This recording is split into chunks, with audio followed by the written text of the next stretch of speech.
الابواب هتفتح والدنيا هتنور والرزق هيزيد. كل اللي نفسك فيه هيحصل، كل تعبك مش هيروح هدر. ربنا شايف وبيجهز لك احلى مفاجأة. الناس اللي ما كنتيش عاجباهم قريب هيقفوا ويسقفوا لك، والابواب اللي كانت مقفولة هتفتح واحد ورا التاني، والرزق جاي. ساعتها هتقولي سبحان اللي دبرها. خليكي واثقة وقوية مستمرة، احسن ايامك لسه ما جاتش، دي جاية في الطريق. السلام عليكم ورحمه الله وبركاته. فراولاتي الحلوين عاملين ايه؟ يا رب تكونوا في مساحه وحال وراحه بال يا رب العالمين. اللهم صل وسلم على نبينا محمد. معاكم ليلى فوزي، ولو اول ما اشوفكم قناه فعلي حالا زر الجرس على الكل، هتدوسوا السبسكرايب والاشتراك واللايك والتعليق يا احلى وارق فراولايه في حياتي. بصوا النهارده، يعني هو مش النهارده الفيديو نزل لكم النهارده بس الفيديو ده من حوالي 16 يوم 17 يوم عدوا خلاص، من فتره كبيره جدا. الفترة دي انا مشغولة جدا جدا جدا جدا، عشان كده ما نزلتلكوش رغم ان انا عندي فيديوهات متمنتجة. تمام. فان شاء الله هبقى اقول لكم ليه انا مشغولة. الفترة الجاية هبقى اعرفكم ان شاء الله باذنك يا رب، الله المستعان. الوقت بس الاكله دي طبعا هي كانت بطاطس وخضار وفراخ وفي الاخر في بسبوسه وكده. تمام. طبعا كان نظام الاكل بتاعي ده كان من 17 يوم او من 16 يوم مثلا 15، فتره كبيره عدت. لكن انا الفتره دي بصراحه ده كان اخر حاجه انا عاملاها مسبكات، او انا عاملاها الحاجات دي، او مدخله فيها الفراخ، او مدخله فيها الكلام ده. فلان انا غيرت نظام اكلي خالص. تمام. لما هوصل للفيديوهات اللي انا مصوره فيها بقى، يعني انا بدل ما انا اشرح كده على الفاضي، ان شاء الله هتكلم باستفاضه، وهقول انا ماشيه على ايه وازاي، وايه اللي شلته من الاكل، ايه اللي مسيباه زي ما هو، ايه اللي مكمله فيه، ايه اللي زودته كده، وهقول اذا كنت انا ارتحت ولا ما ارتحتش، ايه اللي اتغير معايا. انتوا عارفين انا مريضه سكر. واصلا كان في جدل اليومين دول في حاجه اسمها نظام الطيبات بتاع الدكتور ضياء العوضي رحمه الله عليه، وان في ناس كتير منشقه ما بين مؤيد وما بين معارض بالنسبه لنظام الطيبات. في ناس كتير واصله لدرجه التهكم والتريقه، وفي ناس كتير عقلانيه وبتشوف اللي ليها عاجبها حاجه عاجبها، مش عاجبها بتشيله وماشيه الدنيا. في ناس لا، رافضه الموضوع تماما رفض بات، لهم له وعليهم عليه رحمه الله عليه. انا واحده من الناس قبل نظامه ده لما اشوفه كنت على التيك توك، كان حصل كذا حاجه كده، وهقول لكم قدريا ايه اللي حصل. قبلها بحوالي 5 ايام قبل ما اشوف اي حاجه ليه، ما كنتش اعرفه. فكنت معدتي بتوجعني جدا. بعدين بلاحظ كل ما افطر، ده بيبدا من اليوم من اوله، كل ما افطر احس ان معدتي موجعاني. فطبعا ببص، طب بقول لنفسي طب يمكن البيض، فاهمه، البيض مثلا يعمل لي انتفاخ، ووجع لي معدتي، حاسه ان انا مش مرتاحه، معدتي عامله شبه البالونه، ايه ده؟ فبقول لنفسي طب بيضايه واحده ايه المشكله، يعني هي اللي هيجرى ايه؟ فجيت تاني يوم قلت طب اجرب نفسي ان انا بدل ما هو بيض مسلوق اعمله مقلي بزيت زيتون، قلت كده. فتاني يوم فعلا عملت نفس الحكايه، فحاسه ان انا عادي مفيش اي تاثير زي ما طيب. طبعا انتوا عارفين فطاري، يمكن حد فيكم شاف ما يفطر، انا بحب افطر قوي، يعني مثلا طعميه سخنه، فول، عيش ابيض او عيش بلدي، بيض. طبعا انتوا عارفين انا بعشق ده، يعني اللي انا بحكي لكم عليه ده حاجات انا بعشقها، والاكل اللي انا بعمله معاكم اللي انتوا عارفيني بيه بموت فيه. عندي التوابل برضو ما اقدرش استغنى عنها، الكلام ده كله. ولكن قصاد ان انا كنت بستمتع ومبسوطه، انا ببقى يا جماعه تعبانه جدا. ف جيت بقى مساله البيض، قلت طب خلاص تيجي اشيل ايه كل ده مع نفسي، يعني اشيل البيض خالص. قلت ماشي اجرب. جيت تاني يوم فطرت بس فول وطعميه والجبن من غير البيض، فاهمه دماغي بقى انا اللي هو البيض اللي بينفخ. بصي انا بطني ما كانتش منفوخه، ولكن مش مرتاحه لسه. هي مش منفوخه بقى، يعني حته النفخ لا راحت، بس برضو مش مرتاحه في اللي هو اسمها ايه، تحسي بالحموضه بتاعه المعده. خلاص قلت طيب ماشي اشيل. كل ده بجرب مع نفسي، يعني عايزه ارتاح. اشيل اسمها ايه الطعميه خالص يبقى الفول. هديت الدنيا شويه بس برضو قلت خلاص هشيل الفول، وانا ايه هاكل عيش وجبنه وبس. ده كل ده انا بقى مع نفسي. طبعا من انواع الجبن بقى، عشان طبعا هستغنى، مش هتبقى حاجه فاهمه معقول بس هاكل جبنه مثلا يعني. فقلت خلاص يبقى الجبن اللي هي الفاتحه مثلا، الثلاجه، الحاجات الحلوه دي مع اللبن. خلاص. بطني الانتفاخ دي كانت السمكه بتقفل البتاع. بطني الانتفاخ راح، وما عادش بطني وجعني قوي، بس فاهم بقى، وبطني نازل، بس مش مرتاحه في حاجه انا مش فاهماها، لدرجه ان انا كنت بعيط بجد مش بهزر. انا بعيط بقول طب اعمل ايه، هو في ايه يعني؟ لو شربت كوبايه ميه يبقى كده تعبانه. جيت في يوم على فكره صحيت الصبح قلت خلاص انا مش هاكل النهارده بجد يعني. ففعلا قعدت ما اكلتش، لما ما باكلش خلاص ببقى مرتاحه، انا مش بتكلم جد. طب ماشي، ما انا هعيش على ايه يعني؟ طب ما انا مسيري برضه هفطر لو انا صايمه، لو انا مش هاكل. جيت في يوم قلت ايه، طب اجرب صيام. كل ده والله العظيم بجد مع نفسي خالص. فصمت، جيت افطر طبعا على ايه، على الاكل اللي هو اللي انت شايفاه ده. طبعا كويسه وكل حاجه لغايه الفطار، وقبل الفطار تبقي نشيطه. اول ما اكل حسنات طبعا تقلت وبطني برضه وجعني بجد، كنت بعيط لان انا مش ايه ده، هو في ايه؟ طب يعني ليه كده؟ شكيت في نفسي، قلت ايه ده، انا عندي جرثومه معده ولا انا مالي مش قابله الاكل ليه كده؟ مش ايه ده، انا شربت بق ميه بطني هتوجعني وتتنفخ قد كده. قمت رحت للتيك توك فببحث كده على حاجات بقى للمعده تهدي، وقعدت بقى اشتغل في موضوع اللبن الرايب طيب ينزل ويهدي مش عارفه ايه. طب اخد فوار، تخيلوا الموضوع كان معايا ازاي الفتره اللي عدت دي كلها. فجيت بالليل قلت انا يعني ما لقيتش حل، فقلت خلاص انا هاكل براحتي، انا مش هتعب نفسي، انا مش هحرم نفسي، وكده انا تعبانه. فجيت في يوم كلت كده عادي خالص ما فيش اي حاجه. يا نهار ابيض على ده يوم يا بنت، انا كنت هموت حرفيا يعني، اعزكم الله. انا معدتي دي ما قدرتش وعياط، والحمد لله رب العالمين. فقعدت بقى ادور على مقاطع ومش عارفه ايه، فجاء المقطع كده قدامي، فتلاقيته بيقول ايه مش عارفه ايه النفخ البطن. فقعدت اسمع طبعا حاجه تفيدني، انا حاجه بدور عليها اهو، فمش عارفه ايه كلام من ده. فعجبني بعض كلامه في الاول اللي هو ايه الدقيق، اصلا انا بكره الدقيق الابيض اصلا يعني، بس مضطره له. بس قعدت اقول في نفسي طب اديلي بديل، انا ما اقدرش استغنى عن العيش يعني، انا استغنى عن الرز عيش لا، تخيلوا. فتلاقيته بيقول طب اللي يبقى الحاجات البني، العيش البني مش عارفه. قلت ما فيش مشكله عندي نغير يعني، هو عيش بس النوع يعني بدل ما هو ابيض يبقى بني، حلو قوي. طيب انا بحب البيض ومش عارفه قام قال ايه. طب قعد يتكلم كده، قلت طب مش مشكله اصلا البيض بيتعبني، مفيش مشكله امشي معاه مش عارفه ايه. طبعا بعد كده الجبن، هو قال ان الحاجات البيضاء فاتحه لا، في بعض حاجات اللي هي زي الجبن المطبوخه اللي هي التشيدر التشيدر والجوده والحاجات دي كلها هنا كده، بس ده وش قشطه وكنت بسيحه ده اخر العك يعني، انا كنت عك يعني.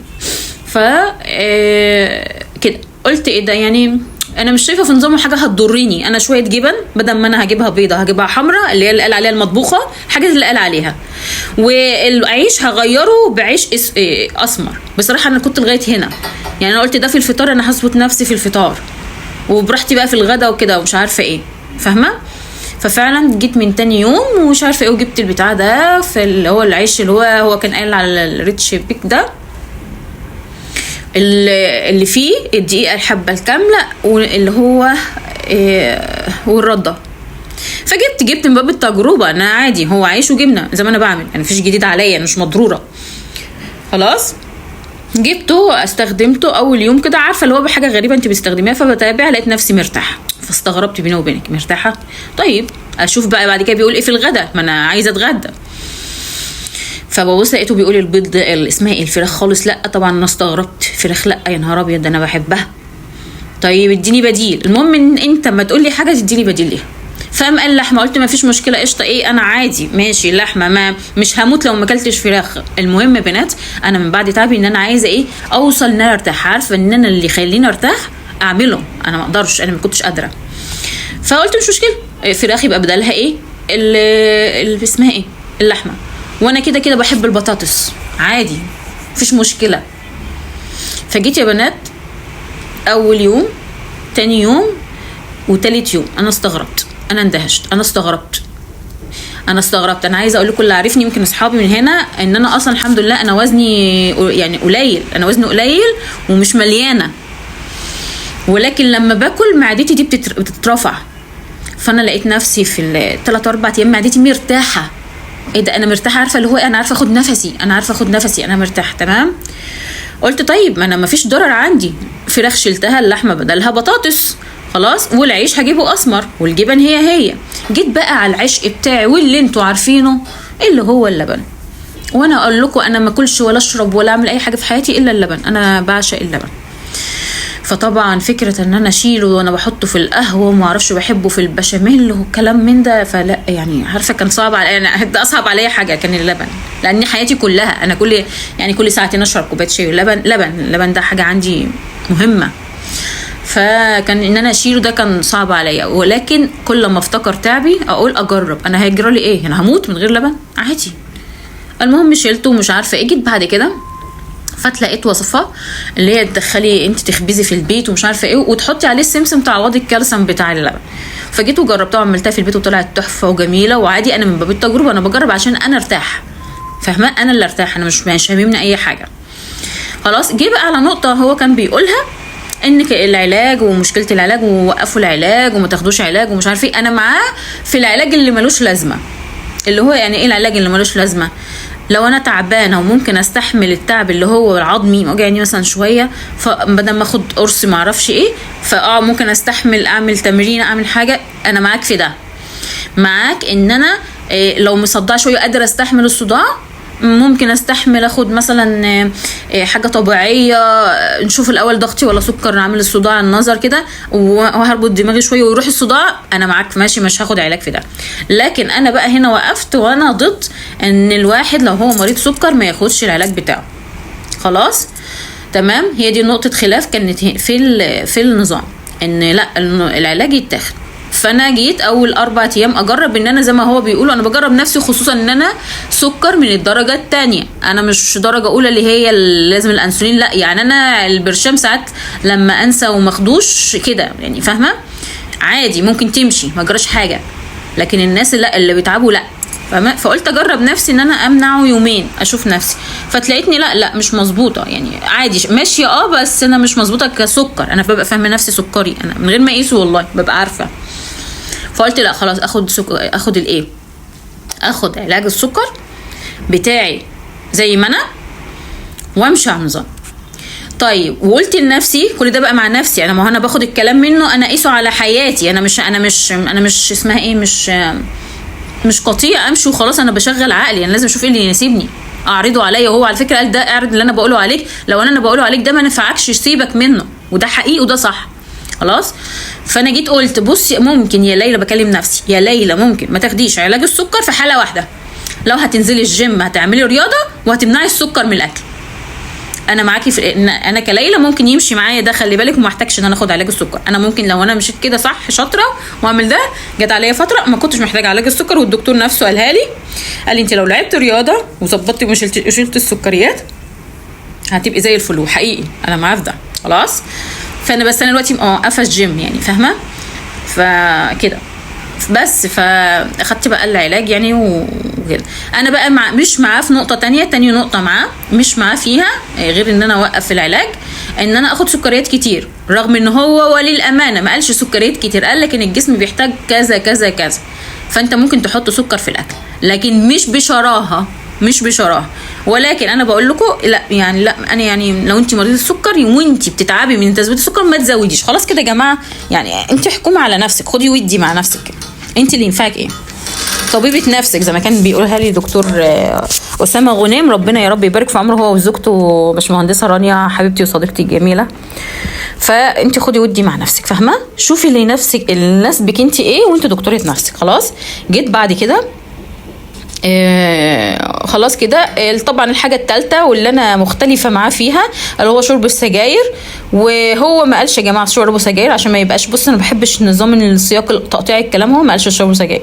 هو الراجل قال كان منفعل وكان حد بيتريق وبيقول له اللي هو التدخين ومش التدخين، قال لك التدخين بيدخل نفس. على فكره هو عنده طريقه استفزازيه، هو بيستفز من السؤال فرده بيكون استفزازي غلط. طبعا انا يعني بقول ان هو كان لو بصراحه في كام حاجه لو كان ظبطها كان مش هيبقى فيه غلط، بس كل شيء قابل للغلط والخطا. هو قابل للخطا انسان وبيستفز بسرعه، فهو لو كان ظبط حته الاستفزاز دي وكان كلامه بس في حته الاستفزاز والكلام اللي هو اثار جدل بين الناس النقطه دي. لكن على السبيل اللي انا شفته انا ما دخلتش جواه ولا حاجه، بس الى حد ما هو الشكل، هو حد مش شرير، يعني حد عادي جدا. خلاص بيستفز من النوع اللي هو بيستفز، اللي هو انا حسيتها كده مش عارفه ليه. يعني انا مثلا يجي يوسف مثلا يضايقني ويعصبني يقول لي ماما انت، انا عارفه ان انت بتحبيني، فانا متعصبه ساعتها عنده عليه ومش قادره بجد، مش قادره اقول له لا انا ما بحبكش. هل انا ما بحبوش؟ ده انا بموت فيه، فاهمه؟ انا بموت فيه ابني، بس انا وقتها بقول له لا انا ما بحبكش. فهو كان انا بمثل ده في ده ان هو فعلا كان بيستفز كتير، وكان كان بيطلع في اللقاءات، وانا كنت اخدت بالي من كذا تصرف ولغه جسد للمذيعه او الحد اللي قاعد قدامه فعلا بيستفزه، يعني بيقول له انت ولا حاجه. فانت تخيلي حد كده هو كان عايز انضباط في النفس شويه، فما كان عايز يبقى فيه هدوء وانضباط في النفس ويقول الكلام، مش شرط هو كانش بيهمه بقى ويقول مش مشكله. بس انت بالنسبه لانك بتقدم بنظام الى حد ما هيفيد حد او كده، فكان لازم تبقى تتراول الهدوء شويه في الحته دي. لكن انا واحده اهو النهارده داخله على 15 يوم في النظام. خلاص انا يا جماعه انا مش قادره، مش عايزه فراخ ولا بيض، ولا هنا في البيت بيزروا لي عشان اكل مثلا البيت بتاع، لا انا مش هاكل بيت تاني، مش هتعب نفسي تاني. انا اللي انا شفته في التعب كان صعب جدا. انا ارتحت جدا. طبعا بتظبطي بقى في الفاكهه، في الفواكه بتاعتك. طبعا النوتيلا دي انا مش معاها، هو قال ممكن تحطي بتاعت نوتيلا، بس هو بيخاطب جميع الفئات. في ناس يا جماعه ما تقدرش ما تاكلش شوكولاته، في ناس ما تقدرش ما تاكلش حلويات، فهو بيخاطب جميع الفئات. فشوفي انت قيسي اللي بيقولوا عليكي مناسب ليكي، مش مناسب ليكي سلام عليكم، ما تعمليش، فاهمه؟ تمام. خدي ودي اللي يناسبك واللي يبقى كويس معاكي وبس. خلاص. ايه تاني؟ طبعا هو احنا هنا قال حاجات كتير طبعا، لا زبادي ولا زبده، ولا لا زبادي، الزبده اللي هي البلدي او اللي هي قال ايه يا اولاد اللي متابع يقول، قال لك الحاجات اللي هي زي السمنه البلدي الكلام ده كويس، لكن البيض اسمه ايه ده، اللبن والزبادي لا كده، مش عارفه ايه. حته بقى اللي هي العصير المعلب، انا ما اعرفش هل العصير انا مش عادي يعني. انا لما بشربه مش بتعب، بس يعني ما اعرفش هو مضر عشان مواد الحافظه يعني. بص مش هنقف لكل حاجه، عادي. انا ممكن عن نفسي ما اجيبش معلبات في العصير، ولكن اروح اجيب الفاكهه وهعصرها عندي بالطريقه اللي تناسبني، فاهمه قصدي؟ بس ده كده كانت تجربتي او الحاجه اللي انا كنت مريت بيها 15 يوم. مش قادره اقول لك بقى النتائج بقى كليله. اللهم لك الحمد، اللهم لك الحمد، ما شاء الله لا قوه الا بالله، اللهم بارك. نزول في البطن، في الحجم، مفيش انتفاخات ومفيش غازات، قولون مرتاح، باخد نفسي. يعني انا دي يا جماعه لو كنت اقدر ادفع عليها فلوس انا كنت هدفع عليها فلوس. انا نزول البطن ده ما حصلش عندي في الجيم، يعني لما رحت الجيم ما نزلتش كنت بلعب بطن ما نزلتش. ففضل الله سبحانه وتعالى تقريبا، لان انا افتكرت حاجه، موضوع اللبن. ايام ما كنت برضع مكه في الاول كنت ابص الاقي البنت تتعب مني جدا، رحت الدكتور قال لي انت عندك مش عارفه ايه كده، اسمه اللاكتيلوز، يعني منعني وانا برضع مكه، منعني اشرب لبن، ومش عارفه ايه تاني، حاجات كتير قوي، ما اخدش حاجات كتير قوي. كنت حتى انا يوم ده قعدت اعيط، اما رجعت قلت انا هعيش ازاي يعني، هو عايز ناكل وعايش ازاي؟ ده حقيقي عشان ما اذيش مكه يعني. فهو تقريبا انا عندي حساسيه من الالبان، وانا ما اعرفش، خلي بالك شوفي عمري ده كله ما اعرفش. ومن الدقيق الابيض انا بتعب. فهو الحمد لله نزول في البطن، معده مرتاحه، قولون مرتاح، ما شاء الله لا قوه الا بالله، اللهم بارك يا رب. ومستمريه لان انا الاقي حاجه اختلفت او تعبتني، وانا معاكم بالتجربه واحده بواحده، وان شاء الله فيها انا قلت اللي انا ارتحت فيه، واللي ما عجبنيش وشلته وشطبته، بس اخدت اللي انا استفاد منه. زي ما بتخش على اي حاجه عند مثلا الغرب او في البلاد الاجنبيه، مش كل حاجه بشطبها او باخدها، لا كل حاجه باخدها ولا كل حاجه بشطبها. لو حاجه هتفيدني علميا باخدها واسيب سلوكه بقى، فاهمه؟ اسيب سلوكه بقى، بيشرب خمر انا ماليش دعوه. انا ليه؟ لو انت طالع تقدم لي حاجه هتفيدني في حياتي، في صحتي، في حاجه كده فيها تطور، ماشي. طبعا بعرضه بقى، لو بنتكلم على الغرب بعرضه على ديني الاول، نافع معايا مشى معايا تمام، ما مشاش خلاص، فاهمه حاجه؟ والله توبه لذوات العقول، يعني كل واحد يعني حر في حياته وحر في عقله، واللي يريحه يعمله. اشوفكم على خير ان شاء الله الفيديو الجاي، والسلام عليكم ورحمه الله وبركاته.